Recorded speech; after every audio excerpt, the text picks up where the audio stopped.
really, really well in Canada.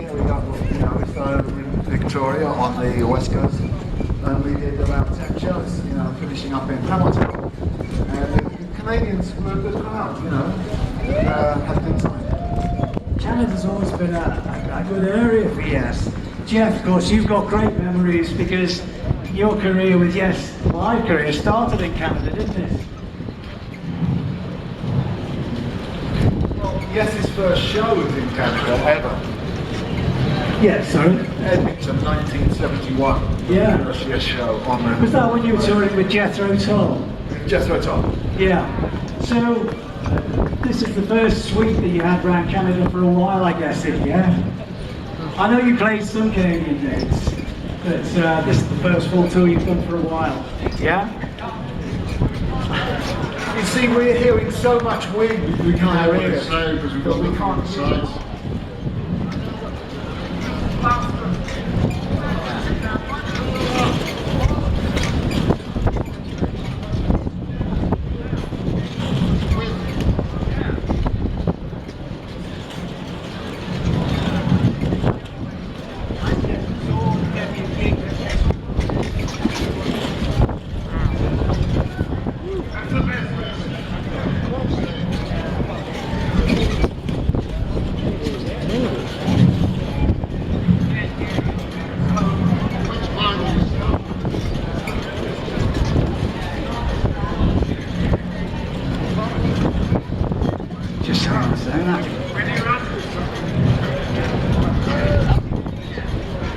We weren't expecting a wind in a situation like this, so we're very sorry.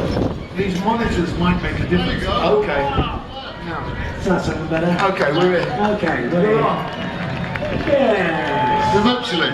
We got there in the end. So, Jeff, your live career with Yes started in Canada, didn't it, yeah?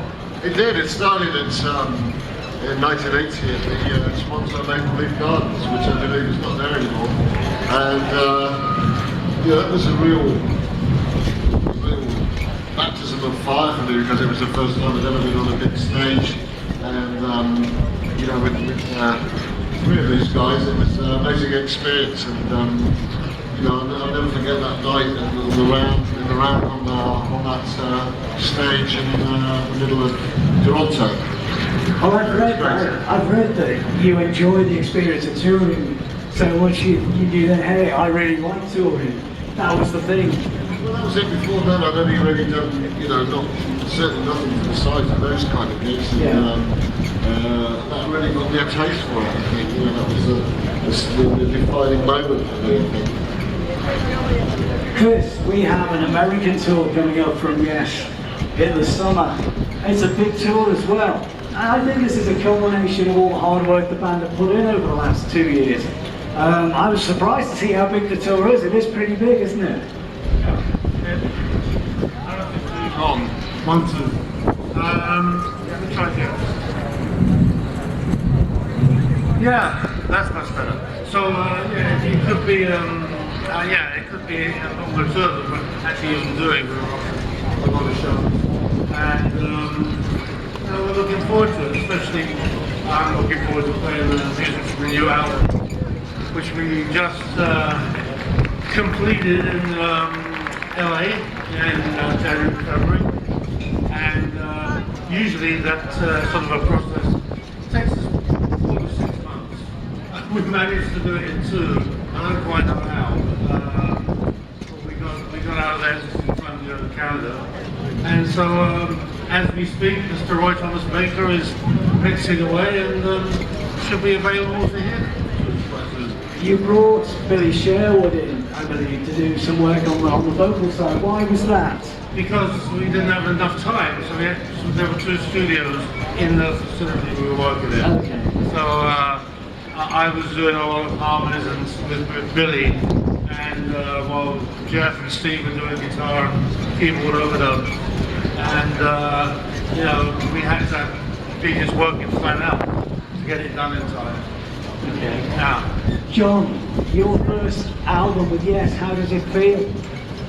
It's really exciting. It's been awesome. A great experience working together.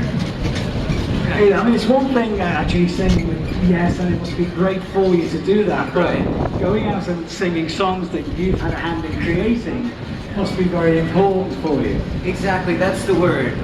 Because I feel that it's the first time I can really make my statement and something that can be 100% reflective of my voice and what I have to say.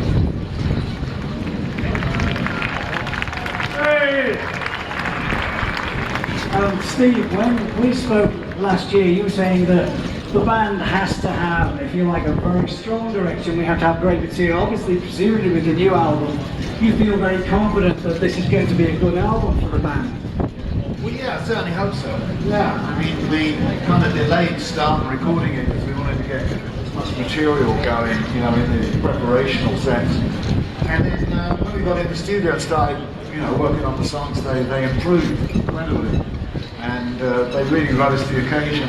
So each song has its own kind of identity, its own style. There's the continuity is the people, but the actual musical styles are very varied. I think it's going to be quite a striking and different album from Yes. Not so predictable maybe, and hopefully delightfully surprising. But you say predictable. I've never ever found Yes to be predictable at all. Well, I suppose we try and avoid being predictable if possible, and to some extent we've achieved that. I think this album with Roy's help, let's take the monitors back a little bit. With this album with Roy's help, really giving it a whole fresh direction, I think, with his input. Alan, last time you worked with Roy Thomas Baker, you went roller skating, I believe, and had an accident. No accidents. Oh, Don't bring that up, Rob. Yeah, well, it was kind of unfortunate. It's Richard Branson's fault. Okay. He took me out that night and said, He "Let's took him go out home." and he made him drink. Can you believe that? Made him have a drink and then put him on roller skates. I only drank a bottle of wine. That's nothing for you. Yeah, in fairness though, we have to say that Richard Branson took him out roller skating. It was Big mistake. About 1 o'clock in the morning. Worse than that, put roller disco. It was, well, I just thought I twisted my ankle, so I called Jon Davison and I said, "Can you do some vocals for a couple of days? I've twisted my ankle." And he said, "Oh, okay, no problem." And I went to the hospital and got checked out. And I said, "Okay, give me some painkillers and I'll go and start playing drums." And she said, "You're not going anywhere. You've got a broken ankle. They put a cast on me up to here." And they wouldn't believe me, so I had to go to the studio with a cast on crutches and say, "Guys, there's no more tracks on the album." So that's how it ended up. I thought it might improve his bass drum technique with the cast The on. things some drummers do to avoid working in the Well, studio. I had a bloody dog sleeping in my bass drum most of the time. That was a muffler for the bass drum. He was a deaf dog. Well, thankfully, this seems to have gone very, very well. And also, as we've been told, a very, very quick recording. I mean, are you happy with what you've got down? What? Are you happy with what you got down for the new album? Yeah, we spent a long, well, we spent about 10 days putting all the music together before we went into the studio, so somewhat semi-prepared, but then we got in the studio and refined everything and honed it into what we wanted, and did a great job writing. Everybody all pulled it together, and we had a lot of fun doing it. Jeff, you told me that there were kind of little groups getting together and writing. Yeah, And that's then in the studio you came together and kind of tweaked it and worked it out, yeah? Yeah, we started sometime in the autumn, I think, around everybody, and he spent some time with me in Wales. Chris and Alan and myself spent some time in Phoenix, and then I think we all went down and worked with Steve, so we all kind of pockets of work together, and out of that we have been pretty much the whole of the album kind of penciled in, and then we had a couple of rehearsals, about a week's rehearsal prior to going into the studio, just to get the backing tracks together, and I think that's why we managed to actually we've done a lot of preparation, so we managed to cut quite a lot of the corners that normally would, you know, when you're recording an album and you're starting from scratch, it didn't take quite so long. Presumably then that's why it was finished earlier than you originally envisioned, yeah? That's right, yeah. So, you know, it all went fairly smoothly. I think we knew what we were doing and we just got on and did it. Chris, you were, the band have worked very, very hard over the last few years live. How did you feel about going into the studio? Did you think the time was right? Well, yeah, we talked last year about doing the new record. I mean, you got to remember, these days a lot of artists have given up on making new records because, you know, the way music is sold these days, it's not the same money as it used to be, and of course it's still relatively expensive to make, you know, get a good studio and good personnel to work with you. So, you know, so we had to weigh all those things up and try and, you know, fit it into the budget, really, and also come up with some fresh new music. And as Jeff said, it was a very good way of introducing Jon into the writing of the music. And of course, he's had a lot of ideas in his head for a couple of years, I would imagine. You know, so we got together and refined Jon's ideas, and that's what we got. Are you alright? I'm fine. The problem when you get a cold in the Caribbean. If it had been in England, I'd have been fine. Jon is very, very involved, and he's worked with all of you guys. That's obviously, you feel very at home with Jon, and with respect to you, Jon, you really have fitted in with this band incredibly well. I think everyone will agree with you. Yeah, and he's a bass player. A bass player? Yeah. Well, there you go, shades of the drama lineup, because Trevor Hall was a bass player as well. Most people don't know what to do. But most people are probably not as good as you, with respect. Thank you.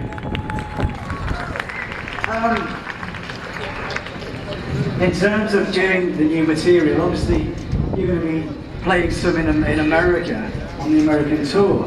Are we likely to see anything in Europe or the UK, maybe one song or? I doubt it, because you know, the whole triple album thing was sold as the European package. Yeah, What they were expecting to see, so we have to wait for the summer. Okay, well we can wait. Now, the other thing, the exciting thing about the American dates is that you're doing Fragile. And now you did mention that when we talked about how you chose the 3 albums last year to tour. You said, well, we could have done Drama, we could have done Fragile. Why did you decide this time to go with Fragile? Well, you know, it was a very sought after album, you know, and people asked us how come the first time we didn't play Fragile. And I always said, well, we were doing a selection from the 70s, so you know, maybe we could get back to it. Maybe we could do, you know, other albums. So having started that rotation, I guess we're going to experiment with bringing Fragile in because it's one of our most popular albums, isn't it? Now the other thing as well that I always find with Yes in terms of, I remember seeing you guys on the Tales from Topographic Oceans tour, so playing albums in their entirety is like it's not new for you guys, you've been doing it for a long time. But how do you feel about going out, here we are sometimes 40 plus years after the event, do you look at them and think maybe we could change things slightly? Because I know the other night when I was watching you, there's some nice new musical interludes leading into things like Tempest Fusion, some of the older material. We do, yeah, we definitely look for something that helps us. Like for instance, when a song fades, obviously we've got to find an ending. Yeah. And so that allows you, you know, and I think we've allowed each other a percentage, if you like, of you know, keeping new ideas. But in the most part, yeah, there is a blueprint. It's called the album, and I think we adhere to it as much as we like to and that we should do. I think we've got the balance is about right. Some things are much closer to the record even than they used to be years ago, and other things are still allowed to flower a little and see some new ideas. Well, what the amazing thing is, for me again, because I remember seeing you in the 70s. Anybody here see these guys in the 70s, yeah? Okay, well you probably feel the same way. And it's when you start off something like And You and I, It's a real sort of hers on the arms and the back of your neck stand-up thing. It still has that effect on everybody. So the question must be, do you feel you've managed to hit that kind of thing with the new album, which is always hard, I understand that. But how do you feel generally about it? You must be very happy with the album, yeah? I was just for 40 years. Okay. Yeah, I think Chris has got the right approach of maybe 40 days or 40 weeks. No, I mean, obviously we make a record and really give it our all. And you get to know it, after a few months when you've disconnected with some things about the way it was made and how you did it. You did your best.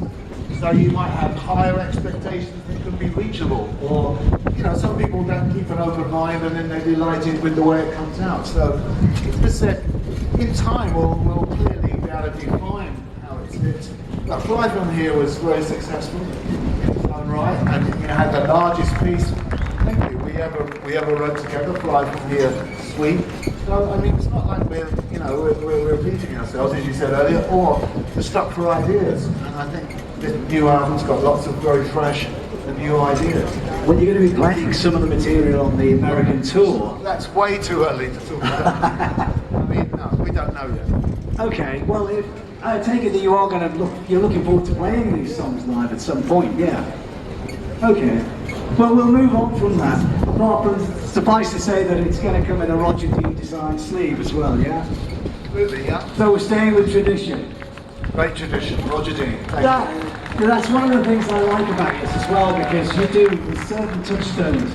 I mean, Roger Dean and you two guys, I would say to Roger Dean, some people think he just works for Yes and that's it.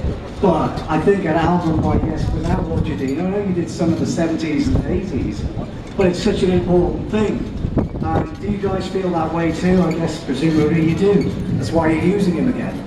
Well, we've had periods in the mid-80s where we tried different guys. We worked with Owen Storm on Tomato, and Going for the One. So we have gone away from Roger sometimes, come back to him. But of course, ever since Fragile, we have this tradition with Roger, and I think we'll probably always use him when we can. But I think at other times we may go in another direction. And Roger's done a lot of great sleeves for other people too. I always remember the Ossie Visa sleeves that he did in the 70s. They were really good. And that was when he was coming into his own, I guess. The one thing that I noticed as well about the current set on Cruise to the Edge, it's slightly different from the pre-album set you played in Canada and you're going to play in Europe. But we had a kind of set time, 10:30 to 12:30, and you guys near enough every night finished at 1 a.m. So we got an extra half hour. And believe you me, any more music from Yes that we can get is always very much appreciated.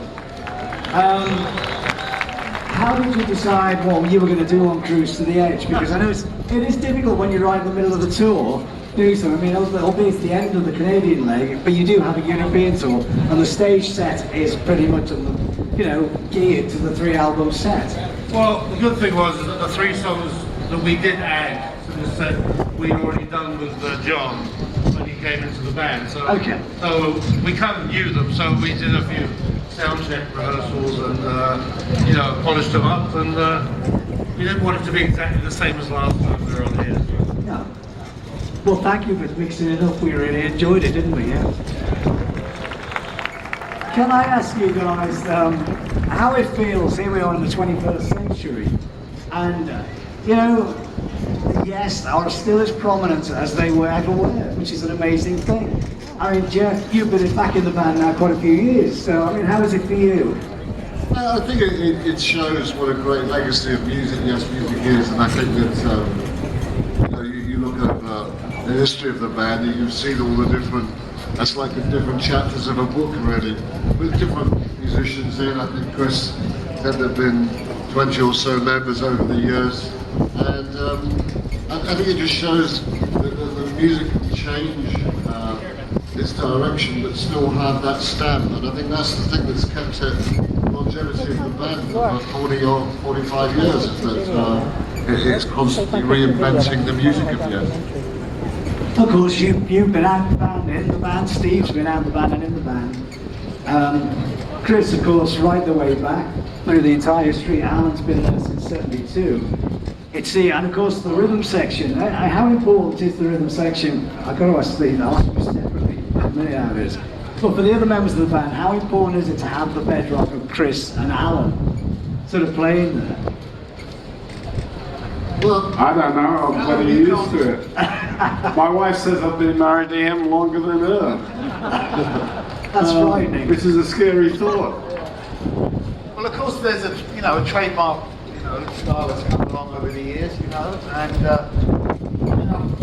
when I played 90125 recently, I noticed that Trevor at that point changed that style a little bit, but I think it had its own direction, right through the 70s when Alan joined after Bill left, and we still continue with that the knowledge about the people that are behind that sound, if you like. Jon, speaking to you. Your turn now. I know probably sounds like a very silly question, but coming into Yes, and a band, well, it's not just Yes, it's any band that have been going for quite some time, and a certain band dynamics that are in place. How do you, when you come into a band, sort of work into that yourself? Because obviously being the singer and you've been very involved in the creative process for the new album, was it difficult for you, or did you kind of just jump in? I know you were really looking forward to recording with the guys last year. Looking forward to what? I'm sorry. You were really looking forward to recording with the guys last year. Right. So how was it for you jumping into the dynamics of a band like Yes and making it work? I just tried not to think about it very much. Okay. So I mean, that obviously works for you, but I mean, when you were writing material for the new album, did you have anything in mind, or did you just, hey, look, I'm just going to write? See how Yeah, you have to go in the direction that creativity leads you. And again, not to think much about it. Okay. Can I ask you a couple of things about the forthcoming tour of America, and you're going to be singing material on Fragile. How do you feel about that? I mean, it's one of the touchstones, again, of the Yes catalogue. Well, I've always had an immense appreciation for Yes, so obviously Fragile fits into that scheme of things. So I'm very much looking forward to it, naturally. Now, I'm looking forward to hearing you sing South Side of the Sky. That's a fabulous song. Oh, great. Yes, wonderful song. Alan, obviously being as a drummer, and we always say the drummers work harder than everybody else, which the rest of the band would no doubt disagree. When you're doing a tour like you're doing with the upcoming American tour, it's pretty intense. I mean, how do you prepare for something like that? I'll say so. I don't know, you prepare yourself to a degree and just get in, heads down, and most of the music I've been playing for long. You just have to, so I make the band work.